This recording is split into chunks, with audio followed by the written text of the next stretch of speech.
여러분은 전 세계의 가장 유명한 랜드마크를 얼마나 잘 알고 있나요? 시각 기억력 테스트로 확인해 보세요. 답안 점수를 기록하고 몇 개의 랜드마크를 맞췄는지 알려주세요. 수백만 명의 사람들이 매년 이 유명한 랜드마크를 보기 위해 파리를 방문합니다. 하지만 파리 시민들, 특히 예술가들이 그 당시 탑의 건설을 거절했다는 걸 알고 있었나요?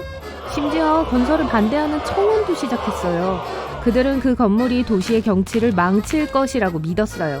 프랑스틱한 취향을 반영하지 않는다고 하면서요. 그런데 세계 각국은 에펠탑을 좋아한 것 같아요. 탑의 건설은 1889년에 완료되었습니다. 그 이후로 전 세계적으로 수십 개의 복제품이 건설됐어요. 자유의 여신상은 305개의 복제품을 가지고 있어요. 에펠탑은 그 명성을 따릅니다.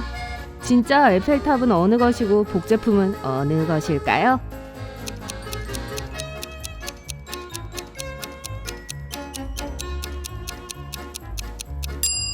왼쪽에 있는 것이 진짜 에펠탑입니다. 오른쪽 사진은 체코 프라하에서 찍은 사진이에요. 유명한 페트린 전망탑입니다. 시민들은 에펠탑의 영향을 받아 에펠탑이 건설된 지 2년 후에 페트린 전망탑을 세웠어요.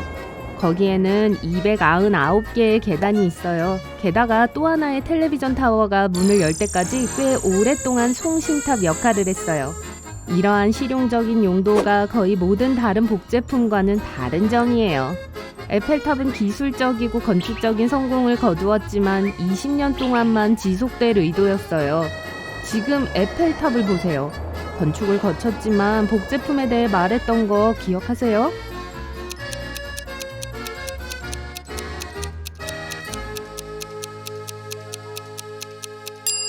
다음 가짜 에펠탑은 어느 것일까요? 좋아요, 이게 가짜예요. 왼쪽에 있는 건 캐나다에 있습니다. 성공적인 복제품이죠.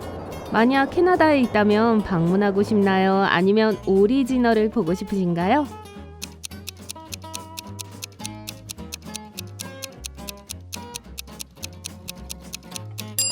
야간의 에펠탑, 진짜를 고르세요. 모든 것은 겉보기와는 달라요. 왼쪽에 있는 것은 멕시코의 듀랭고에 있어요.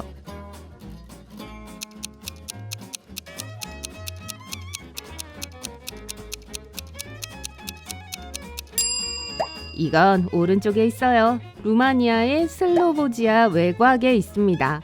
이 복제품은 약 54m인데 반해 원조 에펠탑은 305m가 넘습니다.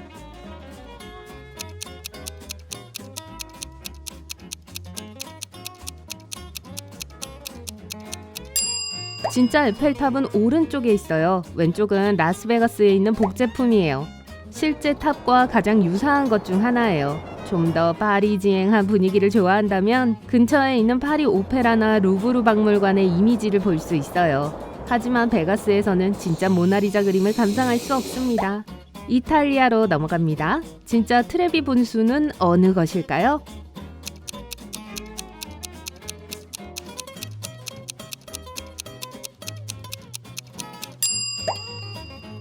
네, 왼쪽이에요. 트레비 분수는 로마에 있습니다. 매년 수백만 년의 관광객들이 동전을 던지는 곳이죠. 그 분수는 높이가 26m고 너비가 20m입니다. 이 복제품도 베가스에 있어요. 라스베가스는 확실히 유럽의 유명한 것들을 많이 가지고 있습니다. 이 모조품은 훨씬 더 작은 규모이지만 실제와 상당히 유사해요. 이탈리아에 있는 진짜처럼 유명 관광지가 됐어요. 가짜 금문교를 찾아보세요.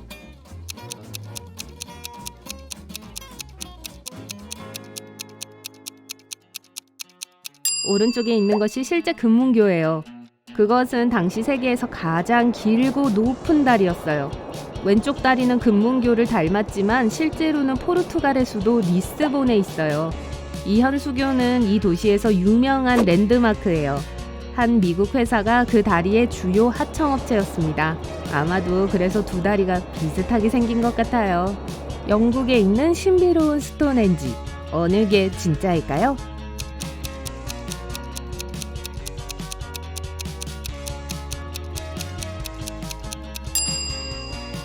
왼쪽에 있는 게 진짜예요. 오른쪽에 있는 것은 버지니아에 있어요. 폼헨지라고 불리는 고대 유적지의 모조품이죠. 짐작하셨겠지만 스티로폼으로 만들어진 실물 크기의 복제품이에요. 신비로운 스톤헨지를 뒤로하고 그리스 아테네 아크로폴리스에 있는 사원으로 갑니다. 그 당시에 사람들은 콘크리트로 만들어진 모조품과 달리 대리석으로 그걸 만들었어요. 어느 것이 실제 파르테논일까요?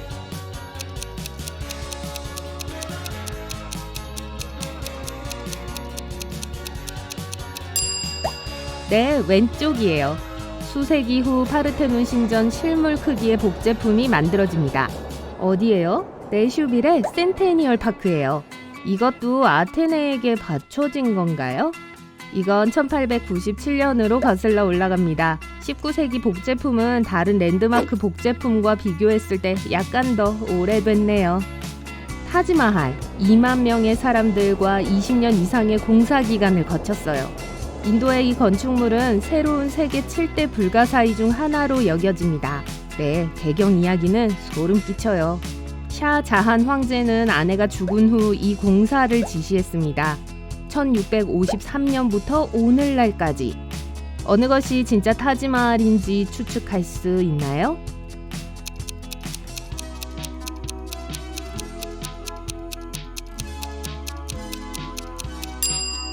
오른쪽을 보세요. 실제 궁전은 사람들에 의해 대리석으로 만들어졌습니다. 타지마할의 가짜 모형은 벽돌로 되어 있어요. 복제품은 말레이시아에 있어요. 진짜 타지마할의 미니 모델이지만 벽돌로 만들어졌어요. 이탈리아 베네치아의 리알토 다리. 베니스 대운하에서 가장 오래되고 아마도 가장 유명한 다리일 거예요. 진짜를 찾으실 수 있나요?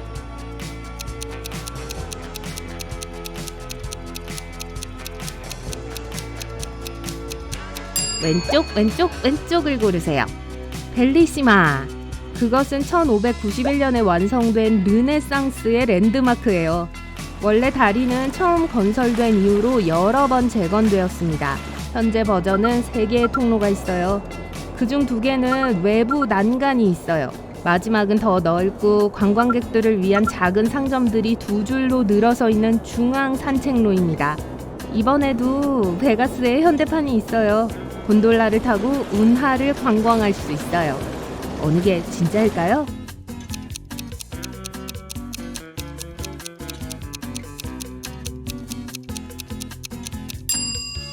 오른쪽에 있는 거요.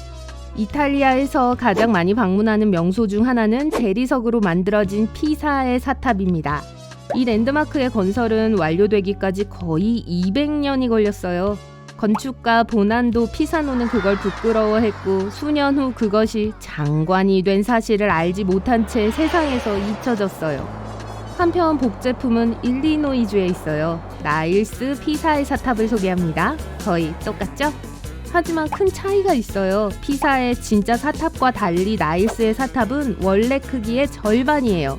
콘크리트로 만들어졌고 사람들은 그것을 만드는데 2세기도 걸리지 않았어요.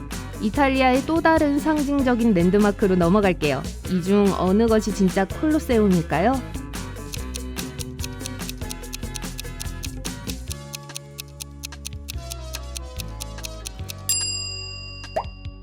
왼쪽에 있는 거요. 콜로세움은 로마시에 있는 경기장입니다.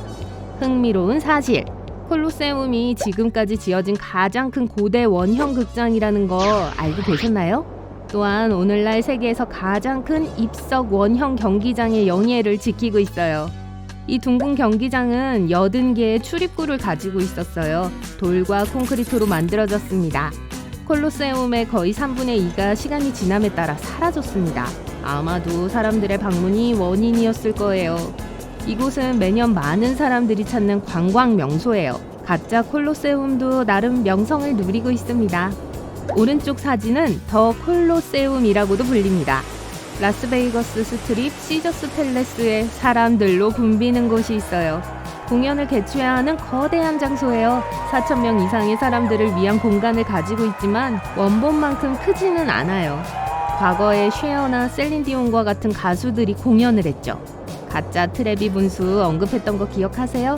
트레비 분수와 콜로세움은 라스베이거스에서 서로 매우 가까워요. 자, 이 퀴즈에서 점수를 올릴 수 있는 마지막 기회입니다. 이 중 어느 것이 개선문일까요?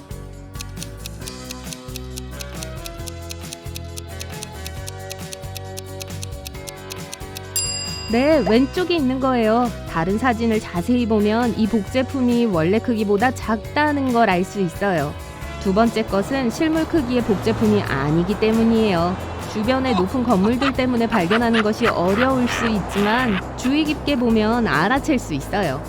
샹젤리제 중심부에 위치한 프랑스 파리에서 유명한 기념물 중 하나죠.